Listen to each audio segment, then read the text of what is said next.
अब बात कर लेते हैं कुछ मईशत के हवाले से और आईएमएफ के साथ पाकिस्तान का जो जायजा वफ्द है। आईएमएफ का वफ्द जो है वो मिशन पर है पाकिस्तान में और इन इक़दामात का जायजा लेने के बाद अगर पाकिस्तान तमाम जो कवायद व ज़वाबित हैं उसके मुताबिक सेटिस्फाई कर पाता है आईएमएफ को तो $70 करोड़ की जो नई किस्त है वो जारी कर दी जाएगी।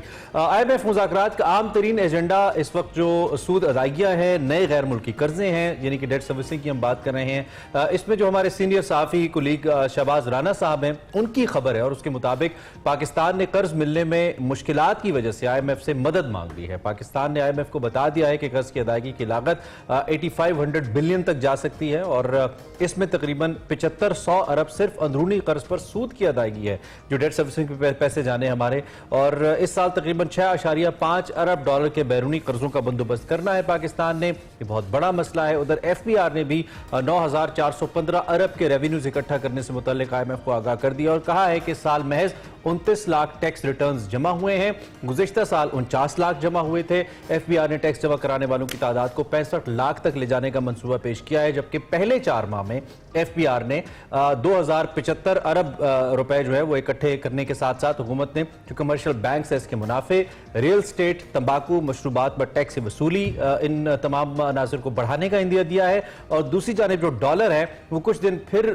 ब्रेक लगने के बाद उड़ान उड़ना शुरू हो गया है और मुल्क में 3 हफ्ते मुसलसल कमी के बाद फिर से जो महंगाई की शरह है इसमें भी इजाफा हो गया। ये वो एक पिक्चर है जो हम आपके सामने रख रहे हैं। बिल्कुल, वफाकी इदारा शुमारियात की जानिब से जारी होने वाली रिपोर्ट के मुताबिक जो हफ्तावार महंगाई है उसकी शरह में 0.71% इजाफा हुआ है जबकि सालाना बुनियाद पर महंगाई की शरह भी 29.88% हो गई है। हुकूमती इक़दामात के बावजूद इस बेयकीनी की वजह क्या है और आम इंतखाबात की तारीख का ऐलान होना क्या इस मुल्क में जो जारी मौशी बहरान है या बेयकीनी कह सकते हैं आप इसका खात्मा कर पाएगा? इसी पे बात करेंगे। डॉक्टर अयूब मेहर हमारे साथ मौजूद हैं, हमारे वैशत, इनको खुशामदीद कहते हैं। Thank you very much doctor साहब, बहुत शुक्रिया कि आपने हमें ज्वाइन किया। डॉक्टर साहब, सबसे पहले तो IMF का जो वक्त है वो इस वक्त पाकिस्तान के अंदर मौजूद है और पाकिस्तान के जो मामलात हैं IMF को लेकर आप क्या समझते हैं कि पाकिस्तान ने जो पिछली IMF की शर्त से पहले हमने बड़े सख्त फैसले लिए थे और जिस पे इम्प्लीमेंट करने की भी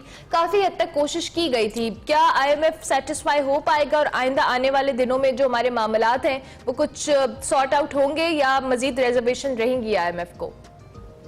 देखिए, IMF को मैं समझता हूँ कि इस मरतबा वो सेटिस्फाई रहेगा। पिछली दफा जिस तरह डिले होता रहा था और वो बहुत ज्यादा डिले होने की वजह से पाकिस्तान की करेंसी की वैल्यू पर भी बहुत नेगेटिव असर आते रहे, इन्फ्लेशन भी बढ़ता रहा था। एटलीस्ट वो वाली सूरत हाल नहीं होगी क्योंकि उससे एक गैप आ गया था, उसमें जो ट्रस्ट है लेवल है वो श्रिंक हुआ था, उसका मसला आया था। अभी तो हम एक ऑनगोइंग प्रोसेस पे हैं और एक किस्तानी और आखिरी किस्तानी है, उसके लिए एक रिव्यू प्रोसेस है, वो उसके लिए IMF का डेलीगेशन आया है।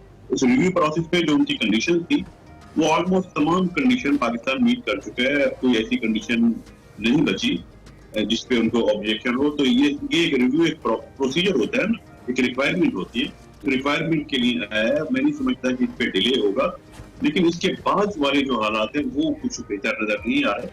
IMF की किस्त आ जाएगी वो सब कुछ है, लेकिन अभी जैसे इमरान साहब ने एक चीज की तरफ इशारा किया कि दोबारा एक ये यू टर्न शुरू हुआ है करेंसी की वैल्यू की, पाकिस्तान की रुपये की वैल्यू की डिवैल्यूएशन का। देखिए, उसमें 2 बड़े इंपॉर्टेंट एस्पेक्ट हैं जिसके लिए हमें तैयार रहना होगा। एक तो ये कि जब भी ऐसा होता है कि पाकिस्तान से फॉरेन एक्सचेंज के आउटफ्लो एक्सपेक्टेड होते हैं, हमेशा ऐसा होता है जब एक्सपेक्टेड होते हैं तो रुपये की वैल्यू पे प्रेशर आता है। अब मोर देन $6 बिलियन के आउटफ्लो एक्सपेक्टेड है, जब वो एक्सपेक्टेड है तो रुपये की वैल्यू पे एक प्रेशर यकीनी तौर पे आना था, वो आया है। दूसरा ये कि जो गल्फ रीजन के जो हालात चल रहे हैं उसकी वजह से तमाम कंट्रीज जो है वो बहुत मोहतात हो गई हैं, जिसमें पाकिस्तान भी, बल्कि पाकिस्तान ने बाकायदा अनाउंसमेंट किया है कि पाकिस्तान ऑयल के स्ट्रेटेजिक रिजर्व जो है वो मेंटेन करेगा। स्ट्रेटेजिक रिजर्व हमें 21 डेज के रखने होंगे पहले से। इसका मतलब है कि हमें ऑयल इंपोर्ट का जो हमारा बिल होगा हमें तैयार रहना चाहिए कि वो बिल बढ़ जाएगा because of the maintaining of strategic जो हमें रिजर्व पहले से तैयार रखते हैं। जब वो बिल बढ़ जाएगा तो रुपये की वैल्यू पे प्रेशर आएगा और उसके लिए हमें बिल्कुल ज़हनी तौर पे मेरा ख्याल है तैयार रहना चाहिए कि ये सब चीजें हो सकती हैं। जो आप चाह रहे हैं कि ये रुपये की वैल्यू पे प्रेशर ना आए, इन्फ्लेशन ना हो, वो प्रॉब्लम रिजॉल्व हो, तो उसके लिए अभी तक देखिए इन्वेस्टमेंट फैसिलिटेशन काउंसिल बना दी गई थी, अभी उसके आउटपुट सामने नहीं आए। ठीक है, तो एफडीआई में आना शुरू हो और एक्सपोर्ट बढ़ना शुरू हो, तब आप कह सकते हैं। अच्छा कि आप डॉक्टर साहब, ये जो हम काउंसिल की बात कर रहे हैं वो तो अच्छे खुशाइंद इक़दाम हैं, और इसमें हम कोशिश कर रहे हैं कि हम एफडीआई को अट्रैक्ट करें और अपना जो स्ट्रक्चर है उसको, उसमें हमें हेल्प मिले, लेकिन एक हमारा डोमेस्टिक स्ट्रक्चर भी है। और हमारी जब भी आपसे बात हुई है या जब भी किसी माहिर मईशत से बात हुई है, हमेशा फोकस कम से कम मेरा बतौर एक इकॉनमी के स्टूडेंट के यही रहता है कि हम अपने डोमेस्टिक स्ट्रक्चर पे तो पहले तवज्जो दें। जैसे अब एफपीआर के नंबर्स हमारे सामने आ रहे हैं, जिसमें अब तक 2.9 मिलियन टैक्स रिटर्न्स जमा हुए हैं आउट ऑफ 224 मिलियन पीपल। कहने का मतलब ये है कि शायद ये 1% है या 2% है मजमूई तौर पर ये जो लोग कर रहे हैं, तो ये बहुत ही कम नंबर है मजमूई तौर पर ऐसे लोगों का जो टैक्स रिटर्न्स फाइल कर रहे हैं। जी, आप बिल्कुल सही कह रहे हैं। मसला ही ये है कि ये बाहर से इन्वेस्टमेंट डालने के लिए हमने जो फैसिलिटेशन काउंसिल बनाई, बहुत अच्छा, बहुत बड़ा बोल्ड स्टेप है, लेकिन उसको बिल्कुल वो मटेरियलाइज नहीं हो पाएगा जब तक डोमेस्टिक स्ट्रक्चर पे नहीं जाएंगे। और डोमेस्टिक स्ट्रक्चर में हमें टैक्स स्ट्रक्चर में तो बहुत बड़ी हमें रिस्ट्रक्चरिंग चाहिए। उसके किस तरह से हम डायरेक्ट टैक्सेस पे शिफ्ट करें, वो सेक्टर जो अर्न कर रहे हैं और अट्रैक्टिव अर्निंग है जिनकी, उनको टैक्स नेट में किस तरह से लाया जाए, वो सिर्फ इकोनॉमिक इशू नहीं है, वो एक गवर्नेंस और पॉलिटिकल गवर्नेंस का इशू बन गया है ये। और सबको पता है कि माफियाज हैं। अच्छा, एक तरफ तो डॉक्टर साहब, एक तरफ है ये अहम नुक्ता है कि इन सेक्टर्स पर जो कि पहले कम टैक्स दे रहे हैं या नई टैक्स दे रहे हैं, उस पर टैक्स लगाया जाए या बढ़ाया जाए। जैसे हम तंबाकू की बात कर रहे हैं या जैसे हम रियल एस्टेट की बात करें, बहुत ही इंपॉर्टेंट शोबा है। लेकिन दूसरी जानिब हुकूमत कुछ ऐसे इक़दाम नहीं कर रही जिसपे इन बिजनेसेस के ऊपर अगर टैक्स का बर्डन डालें तो दूसरी जानिब इनके जो टर्नओवर्स हैं वो भी बेहतर हों, या इनको जो बिजनेस का एटमॉस्फेयर है, ईज इन डूइंग बिजनेस भी हम दें, वो हुकूमत कोई इक़दाम नहीं करी। तो आपको नहीं लगता कि चंद एक शोबे जो थोड़ा बहुत पैसा बना रहे हैं, जिससे कुछ पैसे की सर्कुलेशन हो रही है, इसका भी हम गला बहुत दबा देंगे अगर हम इनको ईज ऑफ डूइंग बिजनेस नहीं देंगे? ये चंद ही शोबे जो पाकिस्तान में फिल वक्त परफॉर्म करते नजर आते हैं थोड़ा बहुत। इमरान साहब, मसला ये देखिए, मैं इससे पहले 2-3 मरतबा ऐसा हुआ है कि मैं भी इस तरह की काउंसिल्स का मैं भी हिस्सा रहा हूँ। देखिए, इसमें प्रॉब्लम जो होती है ये यही दो चीजें। जब मैं कह रहा था कि इन्वेस्टमेंट फैसिलिटेशन काउंसिल की बात कर रहा था, 3 मरतबा पहले तजर्बा किया गया, उसके रीजन तो स्टडी कर लेनी चाहिए ना कि क्या हुआ था।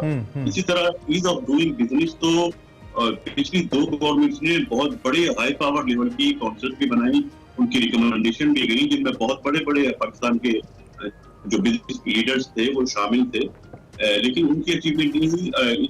ये जब तक बहुत seriously ease of doing business और restructuring of not only taxation structure, बल्कि आपके प्रोग्राम में मैंने एक दफा पहले इंडिकेट किया था और मैं दोबारा वो कहूंगा कि जो आप सुन रहे हैं ना कि इकोनॉमिक प्रॉब्लम हुई है, बैंकरप्सी की तरफ जाता रहा मुल्क, ये सारी देखें हमें बहुत सीरियसली सोचना चाहिए।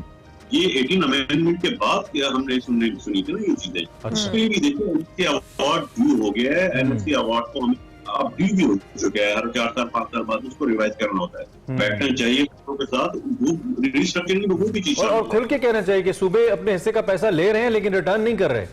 जो सूबाई सुनते हैं वो हिस्सा मांगने में तो सफ़े अव्वल में होती है, लेकिन when it comes to the के टैक्स आप कितना कलेक्ट कर रहे हैं, रिटर्न कितना कर रहे हैं, तो ये मसाइल हैं बिल्कुल सूबों की तरफ से। अच्छा, एक बड़ा अहम नुक्ता आपने इसमें चूंकि उठाया तो मैं चाहता हूं इस पर भी हम जाते जाते बात करते चले कि ये जो डेट सर्विसिंग के ऊपर हमारे पैसे जा रहे हैं, क्या हम डेट रीस्ट्रक्चरिंग की तरफ भी जा सकते हैं, चूंकि एक बड़ा हिस्सा चीन के साथ हमारे कर्जों का है, फिर कुछ बैनुल अक़वामी इदारों का भी है, क्या हम इसको रीनिगोशिएट नहीं कर सकते? 75-100 अरब हम सिर्फ सूद की मद में अदा करते हैं, जिससे पूरे मुल्क का डेवलपमेंट बजट चल जाए, डिफेंस बजट चल जाए, इतने ज्यादा पैसे हम दे रहे हैं, तो क्या मौजूदा हुकूमत या अगली हुकूमत कुछ ऐसा नहीं कर सकती कि इस पर हम दोबारा बात करें और ये बर्डन हम कुछ हद तक कम कर पाए अपने ऊपर?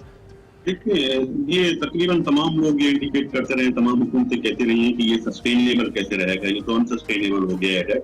इसमें 2 इशू है। जब ग्लोबली किसी कंट्री को हाईली डेट इंडेक्स में डाला जाता है, पाकिस्तान नहीं है, मैं शुक्र अदा करता हूँ पाकिस्तान नहीं है, लाना करे पाकिस्तान हो, जब किसी कंट्री के डेट अनसस्टेनेबल हो जाए, और अनसस्टेनेबल का एक क्राइटेरिया है कि अगर उसके जो रेवेन्यू फेडरल गवर्नमेंट के जो रेवेन्यू आते हैं, अगर वो रेवेन्यू जो है वो उसका जो डेट आउटस्टैंडिंग है वो उससे 3 गुना ज्यादा हो जाए, या उसकी जो टोटल एक्सपोर्ट है, जो डेट बर्डन है वो उससे डबल हो जाए, तो उसको हाई ₹1 के बदले में ₹4 आपने देने हैं। जी। तो उस सूरत में वो कंट्री जो होती है वो हाइड इंडेक्टनेस में भी आ जाती है। उसके लिए कहा जाता है कि इसके डेट जो है मौजूदा ग्लोबल जो सिस्टम है उसमें ये सस्टेनेबल नहीं रहेंगे।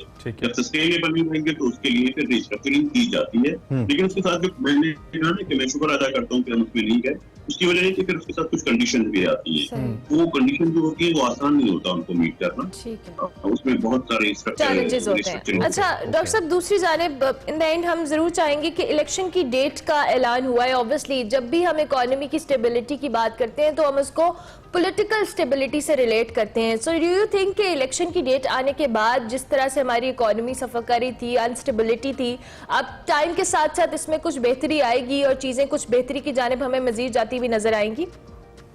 देखिए, बहुत अच्छे दुनिया में समझा जाता है कि जब पॉलिटिकल सुकून होगा और पॉलिटिकल स्टेबिलिटी होगी तो इकोनॉमी भी स्टेबल होगी। थ्योरेटिकल बैकग्राउंड पे बिल्कुल सही बात है कि पॉलिटिकल स्टेबिलिटी जो है वो रिक्वायरमेंट है इकोनॉमिक स्टेबिलिटी की। लेकिन हमारे यहाँ देखिए एक चीज बिल्कुल ये क्लियर है कि हर पार्टी ये समझती है कि अगर वो इकोनॉमी वो गवर्नमेंट में आएगी, पावर में आएगी तो स्टेबिलिटी होगी। पॉलिटिकल सिस्टम के बिना वो पार्टी बेस्ड हो जाता है, अदरवाइज बाकी पार्टी नहीं होंगी तो हम स्मूथ स्टेबल नहीं होगा। वो एक सोच है, इससे निकलना होगा। पॉलिटिकल स्टेबिलिटी का मतलब पॉलिटिकल स्टेबिलिटी लेना होगा। उसमें यह है कि गवर्नमेंट के पास विल पावर हो, वो अपनी पॉलिसीज को इम्प्लीमेंट कर सके, चाहे कोई भी पार्टी गवर्नमेंट बने। ठीक है, ये हमें जो है ये क्लियर। वन लास्ट क्वेश्चन, हम हमेशा व्हाइट एलिफेंट्स की बात करते हैं, वो इदारे जो हमारा बहुत पैसा खा रहे हैं, जैसे पीआईए है, जैसे रेलवे है, जैसे स्टील मिल है, बहुत सारे इदारे ऐसे हम गिन सकते हैं उनको उंगलियों के ऊपर। आईएमएफ ने इस हवाले से रिपोर्ट भी मांगी है कि उनके नुकसानात की रिपोर्ट दे, और आईएमएफ पहले रेफर भी करता रहा है कि आप इनको बेच दें, आपने क्यों ये कौम का पैसा जो है वो इस जानिब जा रहा है और मुसलसल हम उनका पेट भरे जा रहे हैं। इस रिपोर्ट का क्या इंपैक्ट होगा और क्या इस विजिट के बाद हम एक्सपेक्ट करें कि इस पर भी कोई कलीदी फैसला आएगा? फवाद हसन फवाद इस पे पहले बात कर चुके हैं, खासतौर पर पीआईए के हवाले से, और नंबर्स बड़े खतरनाक थे जो उन्होंने सामने रखे थे। पीआईए के हवाले से तो मैं समझ रहा हूँ शायद फैसला आज है, लेकिन सिर्फ पीआईए का मसला नहीं है। बहुत सारे अदारे हैं। पाकिस्तान स्टील की बात है, वो गवर्नमेंट नहीं करना चाह रही, हालांकि वो काफी अर्से से बंद है, मुलाजमीन की तनख्वाहें भी जा रही हैं। उसमें भी देखिए वही मसला आता है कि बाज़ अदारे ऐसे हैं जिनमें सिर्फ फेडरल गवर्नमेंट की बात नहीं है, कुछ ना कुछ स्टैक जो है वो प्रोविंसेस के भी हैं। तो वो बात उनकी तय नहीं हो पा रही कि फाइनल क्या मैकेनिज्म अडॉप्ट किया जाए। वो अदारे बिकॉज ऑफ गवर्नमेंट स्ट्रक्चर, इसमें भी 18वीं तमीम आड़े आ रही है, इसमें भी डॉक्टर साहब मसला आ रहा है, उसमें भी मसला आएगा। तो वो हमें वो पहले उसको रिजॉल्व करना होगा, तब हम प्राइवेटाइजेशन की तरफ जा सकेंगे, प्रॉपर्ली जा सकेंगे। रिजॉल्व से मुराद रिवोक करना होगा उसको, आप ये कह रहे हैं? नहीं, हमें प्राइवेटाइजेशन की तरफ जाना होगा, उसको मतलब हम स्टॉप नहीं कर सकते। पूरी दुनिया की प्रैक्टिस है और हम डिले कर गए, हम देर हो गए। अच्छा, ठीक है डॉक्टर साहब, थैंक यू वेरी मच, बहुत शुक्रिया।